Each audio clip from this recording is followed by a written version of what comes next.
नमस्कार मित्रों, स्वागत है आपका अपने ही YouTube चैनल कर्माप पर, जहां हम महाभारत, श्रीमद् भगवद गीता, सनातन धर्म की गहराइयों, जीवन की नीतियों और आत्मज्ञान के उन रहस्यों को समझते हैं जो मनुष्य को साधारण से असाधारण बना सकते हैं।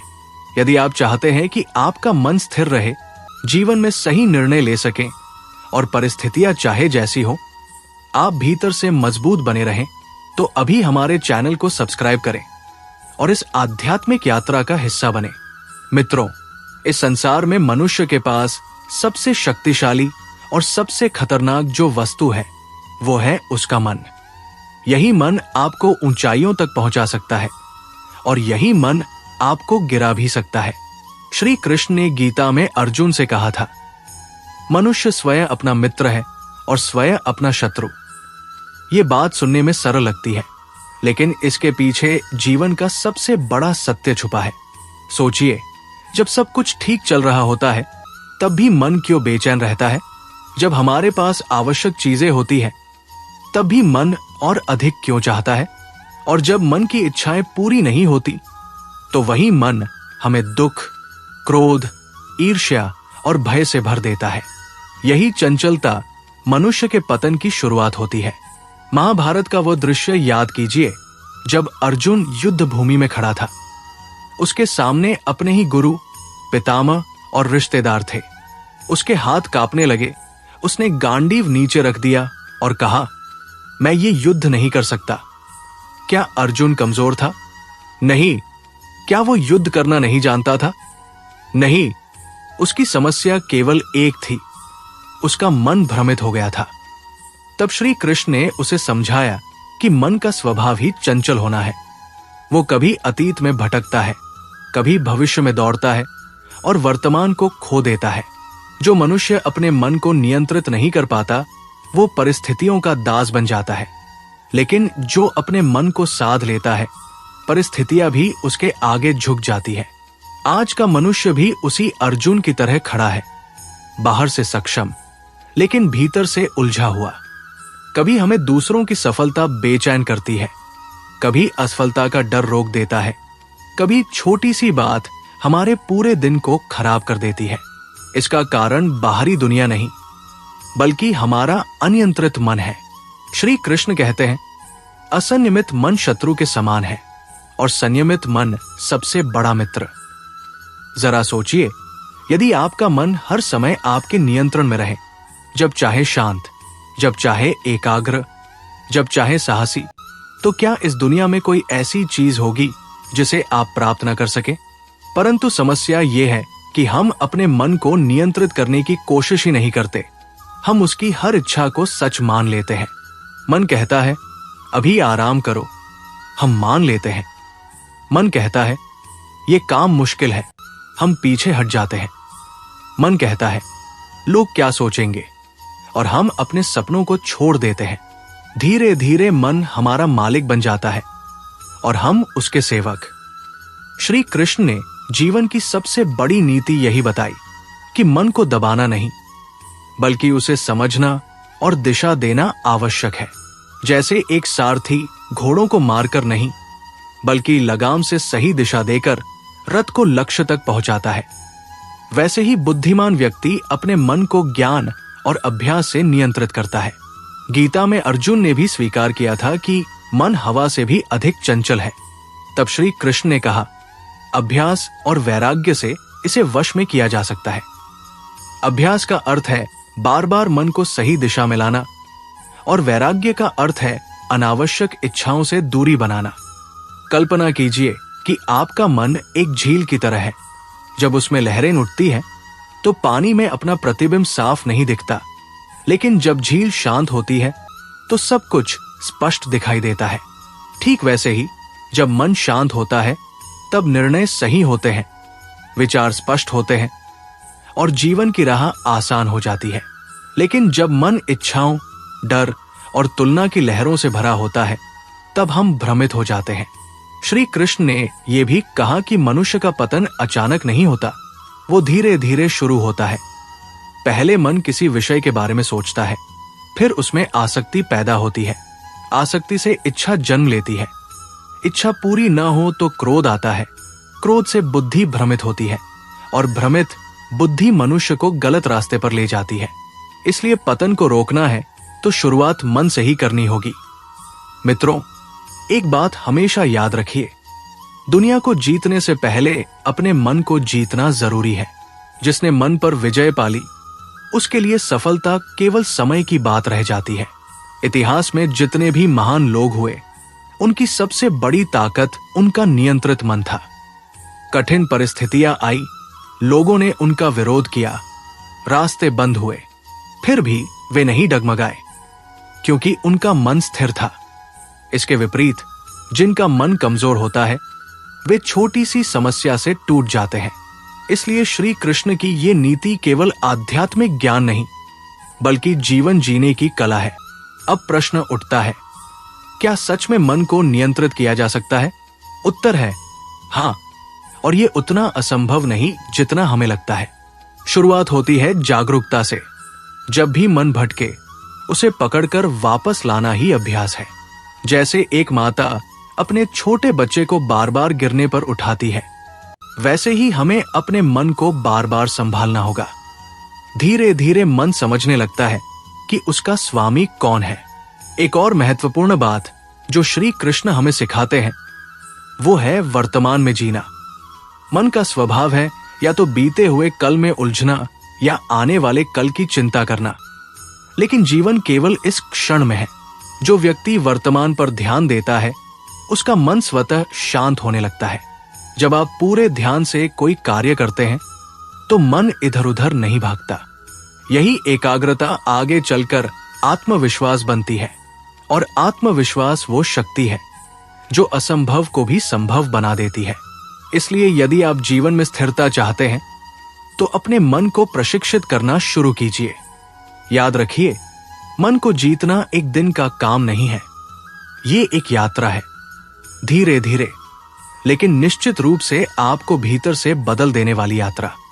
और जब ये परिवर्तन शुरू होता है, तब आप पाएंगे कि जिन बातों से आप पहले परेशान हो जाते थे, वे अब आपको हिला नहीं पाती। यही आंतरिक शक्ति है, यही श्री कृष्ण की सबसे बड़ी नीति का सार है। अपने मन पर काबू रखो, सब अच्छा होगा। लेकिन मन को नियंत्रित करने की ये यात्रा कैसे शुरू होती है? मन को वश में करने के वास्तविक उपाय क्या है?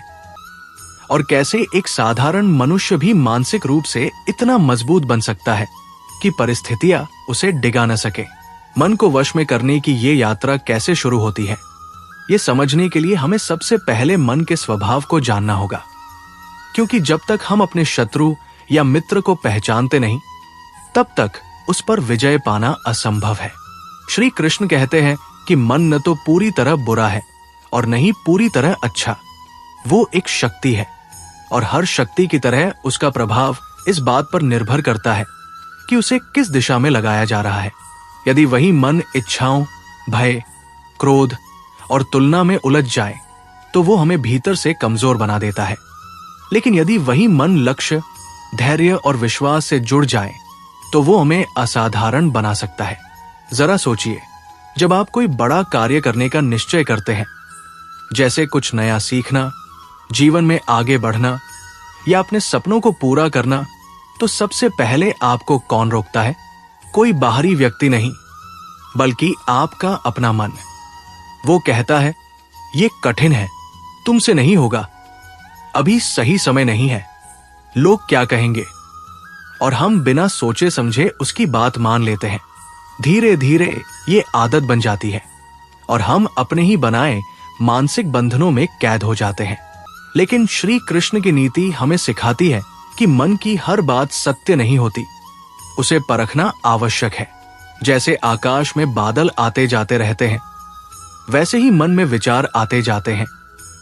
यदि हम हर विचार को पकड़ लेंगे तो कभी शांत नहीं रह पाएंगे। इसलिए पहला उपाय है जागरूकता। जब भी आपके मन में कोई नकारात्मक विचार आए, तुरंत रुककर स्वयं से पूछिए, क्या यह विचार सच में मेरी मदद कर रहा है या मुझे पीछे खींच रहा है? यह छोटा सा प्रश्न आपके भीतर एक नई शक्ति जगाता है, क्योंकि उसी क्षण आप मन के गुलाम नहीं, बल्कि उसके निरीक्षक बन जाते हैं। गीता में श्री कृष्ण ने कहा है कि जो व्यक्ति अपने मन को देख सकता है वो उससे अलग हो सकता है, और जो उससे अलग हो सकता है वही उसे नियंत्रित कर सकता है। दूसरा उपाय है अभ्यास, क्योंकि बिना अभ्यास के मन कभी स्थिर नहीं होता। शुरुआत में जब आप मन को रोकने की कोशिश करेंगे वो और अधिक भागेगा, ठीक वैसे ही जैसे किसी शरारती बच्चे को अचानक बैठा देने पर वो और बेचैन हो जाता है। लेकिन यदि आप धैर्य रखें और बार बार उसे सही दिशा में लाएं, तो धीरे धीरे वो शांत होने लगता है। यही कारण है कि ध्यान, मेडिटेशन को इतना महत्व दिया गया है। ध्यान का अर्थ केवल आंखें बंद करना नहीं, बल्कि अपने विचारों को देखना है बिना उनसे जुड़ने के। जब आप रोज कुछ मिनट शांत बैठते हैं और अपनी सांसों पर ध्यान देते हैं, तो मन की गति धीमी होने लगती है। पहले ये कठिन लगेगा, पर कुछ समय बाद आप महसूस करेंगे कि आपके भीतर एक स्थिरता जन्म ले रही है, जैसे तूफान के बीच कोई अडिग पर्वत खड़ा हो। तीसरा उपाय है वैराग्य, जिसे अक्सर लोग गलत समझ लेते हैं। वैराग्य का मतलब दुनिया छोड़ देना नहीं है। इसका अर्थ है उन चीजों से दूरी बनाना जो आपके मन को अनावश्यक रूप से विचलित करती है। उदाहरण के लिए, यदि आप लगातार दूसरों से अपनी तुलना करते रहेंगे तो आपका मन कभी संतुष्ट नहीं होगा। तुलना ईर्ष्या को जन्म देती है और ईर्ष्या मन की शांति छीन लेती है। श्री कृष्ण कहते हैं, जो अपने कर्म पर ध्यान देता है और फल की चिंता छोड़ देता है, उसका मन स्वतः शांत हो जाता है। यह कोई साधारण बात नहीं है, ये जीवन जीने का एक गहरा रहस्य है। जब आप परिणाम के डर से मुक्त हो जाते हैं, तब आपका पूरा ध्यान प्रयास पर लगने लगता है, और यही ध्यान सफलता का द्वार खोलता है। चौथा उपाय है इंद्रियों पर नियंत्रण, क्योंकि मन और इंद्रियां गहराई से जुड़े हुए हैं। जो कुछ हम देखते हैं, सुनते हैं और अनुभव करते हैं, वही मन में विचार बनकर घूमता रहता है। यदि आप अपने आसपास नकारात्मकता रखेंगे, निराशा भरी बातें, क्रोध, शिकायतें, तो मन भी वैसा ही बन जाएगा। लेकिन यदि आप ज्ञान, प्रेरणा और सकारात्मकता को अपनाएंगे, तो मन भी उसी दिशा में ढलने लगेगा। इसलिए अपने वातावरण को सावधानी से चुनिए। ये आपके मन का आहार है। जैसे शरीर खराब भोजन से बीमार हो जाता है, वैसे ही मन भी नकारात्मक विचारों से कमजोर हो जाता है। पांचवा और अत्यंत महत्वपूर्ण उपाय है स्वयं पर विश्वास। अक्सर मन इसलिए भटकता है क्योंकि हमें अपनी क्षमता पर भरोसा नहीं होता। हम सोचते हैं कि शायद हम पर्याप्त अच्छे नहीं हैं, शायद हम असफल हो जाएंगे, और यही डर हमें कोशिश करने से पहले ही रोक देता है। श्री कृष्ण ने अर्जुन से कहा था, उठो, अपने संदेहों को त्यागो और अपने कर्तव्य का पालन करो। यह संदेश आज भी उतना ही सत्य है। संदेह मन को कमजोर करता है, जबकि विश्वास उसे अजेय बना देता है। जब आप खुद पर भरोसा करना सीख जाते हैं, तो मन धीरे धीरे स्थिर होने लगता है, क्योंकि उसे दिशा मिल जाती है। अब एक और गहरा सत्य समझिए, मन कभी खाली नहीं रह सकता। यदि आप उसे सही कार्य में नहीं लगाएंगे, तो वो स्वयं ही चिंता और कल्पनाओं में उलझ जाएगा। इसलिए अपने जीवन में कोई उद्देश्य अवश्य रखिए। उद्देश्य मन को भटकने से बचाता है। जिस व्यक्ति के पास लक्ष्य होता है, उसका मन छोटी छोटी बातों में नहीं उलझता। वो जानता है कि उसकी ऊर्जा कहाँ लगनी चाहिए, और यही ऊर्जा जब केंद्रित होती है तो असाधारण परिणाम पैदा करती है।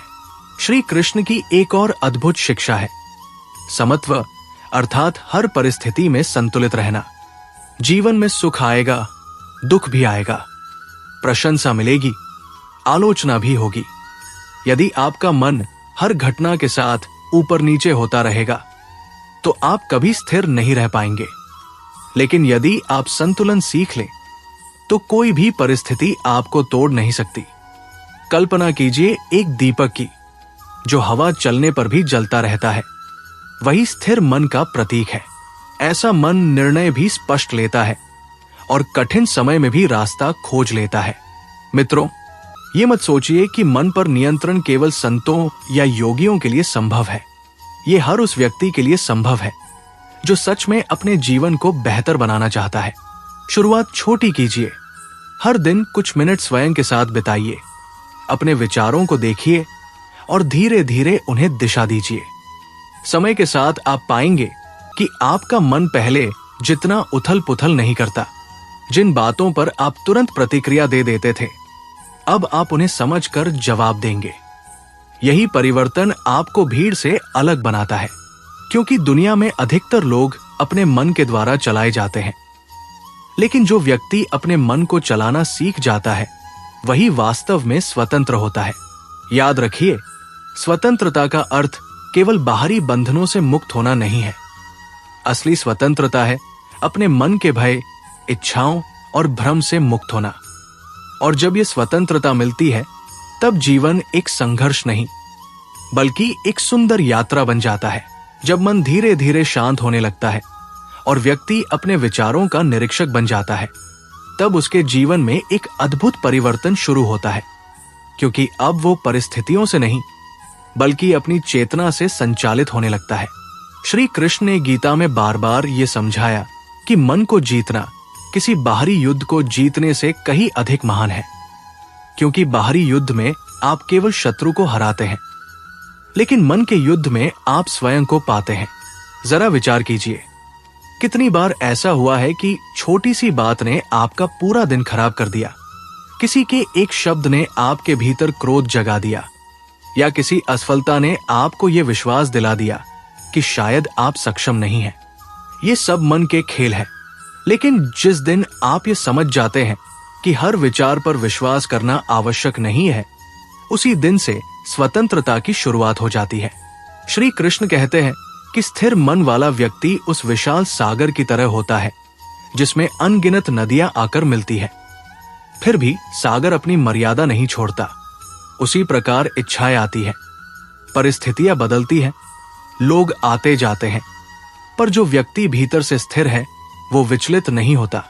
यही स्थिरता जीवन की सबसे बड़ी शक्ति है। अब प्रश्न यह है कि इस अवस्था तक पहुंचा कैसे जाए?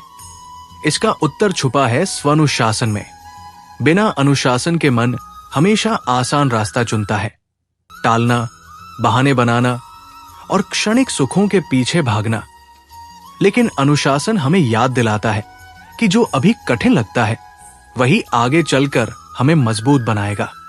हर सुबह जब आप ये निर्णय लेते हैं कि आज अपने विचारों को सकारात्मक रखूंगा, अपने समय का सम्मान करूंगा और अपने लक्ष्य की ओर एक कदम बढ़ाऊंगा, उसी क्षण आप अपने मन को प्रशिक्षित कर रहे होते हैं।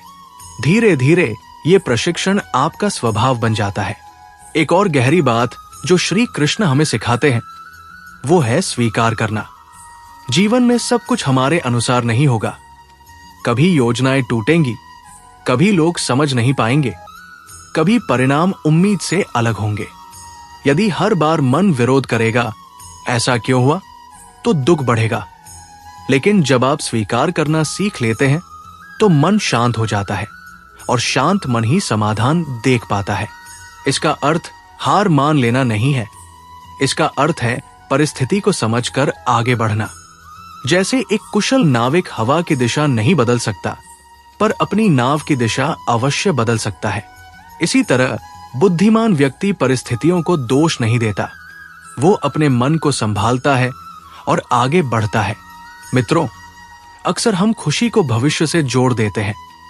जब ये मिलेगा तब खुश रहूंगा, जब सफलता मिलेगी तब शांति मिलेगी। लेकिन श्री कृष्ण की नीति कहती है कि सच्ची शांति किसी उपलब्धि में नहीं बल्कि मन की अवस्था में है। यदि मन अशांत है तो सारी दुनिया की खुशियां भी अधूरी लगेंगी, और यदि मन शांत है तो साधारण जीवन भी आनंद से भर जाता है। इसलिए अपने मन को वर्तमान में टिकाना सीखिए। जब आप किसी प्रियजन से बात करें तो पूरी उपस्थिति के साथ करें। जब भोजन करें तो कृतज्ञता के साथ करें। जब कार्य करें तो पूरे ध्यान से करें। यह साधारण अभ्यास धीरे धीरे मन को भटकने से रोक देता है। अब एक और महत्वपूर्ण सत्य, भय मन की सबसे बड़ी बेड़ियों में से एक है। असफल होने का भय, लोगों की राय का भय, भविष्य का भय, ये सब हमें वो बनने से रोकते हैं जो हम बन सकते हैं। लेकिन श्री कृष्ण का संदेश स्पष्ट है, कर्म करो, फल की चिंता मत करो। जब आप परिणाम के भय से मुक्त हो जाते हैं, तब साहस जन्म लेता है और साहसी मन ही नए रास्ते बनाता है। याद रखिए, जीवन में सबसे बड़ा जोखिम कोई जोखिम न लेना है, क्योंकि वही मन धीरे धीरे सीमित हो जाता है। इसके विपरीत जो व्यक्ति अपने डर का सामना करता है, उसका मन विस्तार पाता है। मित्रों, कृतज्ञता भी मन को स्थिर करने की अद्भुत शक्ति रखती है। जब आप हर दिन उन चीजों के लिए धन्यवाद देते हैं जो आपके पास है, आपका जीवन, आपका परिवार, सीखने के अवसर, आपका अनुभव, तब मन कमी पर नहीं बल्कि समृद्धि पर केंद्रित होता है। और जहां ध्यान जाता है, ऊर्जा वही बहती है।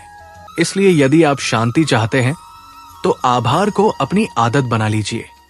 धीरे धीरे आप पाएंगे कि शिकायतें कम हो रही हैं और संतोष बढ़ रहा है। श्री कृष्ण ने यह भी कहा कि मनुष्य को अपने कर्तव्य से भागना नहीं चाहिए, क्योंकि कर्म ही मन को दिशा देता है। निष्क्रिय मन अक्सर चिंता पैदा करता है, जबकि उद्देश्यपूर्ण कर्म मन को स्थिर करता है। इसलिए अपने जीवन को अर्थ दीजिए। ऐसा कार्य चुनिए जो केवल आपको ही नहीं बल्कि दूसरों को भी लाभ पहुंचाए। जब आपका जीवन केवल मैं तक सीमित नहीं रहता, तब मन स्वतः विस्तृत हो जाता है और विस्तार में ही शांति है। अब कल्पना कीजिए उस व्यक्ति की जिसने अपने मन को साध लिया है। लोग उसकी आलोचना करें, फिर भी वो शांत, सफलता मिले फिर भी विनम्र, कठिनाई आए फिर भी अड़िग। ऐसा व्यक्ति बाहर से नहीं, भीतर से मजबूत होता है। यही श्री कृष्ण की सबसे बड़ी नीति का सार है। अपने मन पर काबू रखो, क्योंकि जब मन आपके साथ होता है, तब दुनिया की कोई शक्ति आपको रोक नहीं सकती। मित्रों, जीवन एक युद्ध भूमि की तरह है और हर दिन हमें निर्णय लेने होते हैं। हार माननी है या आगे बढ़ना है, डरना है या विश्वास करना है, भटकना है या स्थिर रहना है। याद रखिए, आप अपने मन के स्वामी बन सकते हैं। शुरुआत आज से कीजिए। अपने विचारों को देखिए, उन्हें दिशा दीजिए और खुद से ये वचन लीजिए कि परिस्थितियां चाहे जैसी हों, आप अपने मन को टूटने नहीं देंगे। क्योंकि जिस दिन आपने मन को जीत लिया, उसी दिन आपने आधी दुनिया जीत ली। और अंत में बस इतना याद रखिए, शांति बाहर नहीं मिलेगी, वो हमेशा आपके भीतर थी, है और रहेगी। उसे केवल पहचानने की देर है। दोस्तों, अगर आपको आज की ये सीख, अपने मन पर नियंत्रण रखने की श्री कृष्ण की महान नीति प्रेरणादायक लगी हो, तो इस वीडियो को लाइक करें, अपने मित्रों और परिवार के साथ शेयर करें, ताकि ये ज्ञान और लोगों तक पहुंचे। और यदि आप जीवन को बदल देने वाली ऐसी ही गहरी और सच्ची बातें सुनना चाहते हैं, तो अभी हमारे YouTube चैनल कर्मा को सब्सक्राइब करें और इस आध्यात्मिक परिवार का हिस्सा बने। मिलते हैं अगली वीडियो में एक और गहरे रहस्य के साथ। तब तक याद रखिए, जिसने अपने मन को जीत लिया, उसने सच में जीवन को जीत लिया।